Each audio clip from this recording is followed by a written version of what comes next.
Jonathan says, ask your guest what he thinks about the New York Stock Exchange threatening to run out of New York City like its hair is on fire because the state reimposes and I think he means a tax on transactions, because that's what New York State wants to do. Stock transfer tax, yeah. Yeah.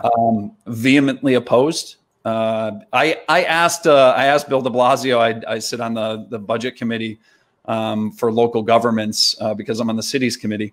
And I asked Bill de Blasio sort of a funny question, like when are the adults going to be in charge? And that's because Governor Cuomo is talking about, hey, we have all of this vacant corporate space in New York City. We need to turn that into low-income housing. And Bill de Blasio repeatedly over and over said, tax the rich, tax the rich, tax the rich. And I'm like, okay, well, I mean, here's the thing. People are voting with their feet. We can see that that's happening. And the solution right now, when the rich people are leaving, is to tax the rich more. Okay. And then the other guy's solution is, hey, the corporate spaces that were tax and revenue producing are no longer doing that. So we should bring in lower income earners to fill those spaces. I mean, what do you think the result's going to be? It's same thing with your question about the stock transfer tax.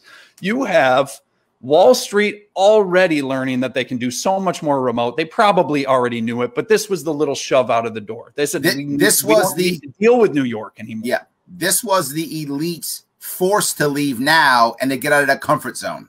You're totally correct. Because most of my clients, my day job is coaching, teaching, training. With COVID, since His Majesty has deemed me non-essential, most of my work now is coaching. And most of my coaching clients are in either tech, law, or finance.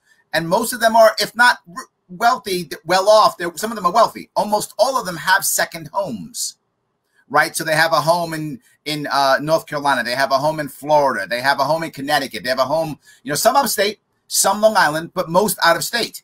They're not coming back because, as you've just said perfectly, they've now learned they can still make 7 figures not living in New York City and not paying New York City taxes or prices. You're right. Yep.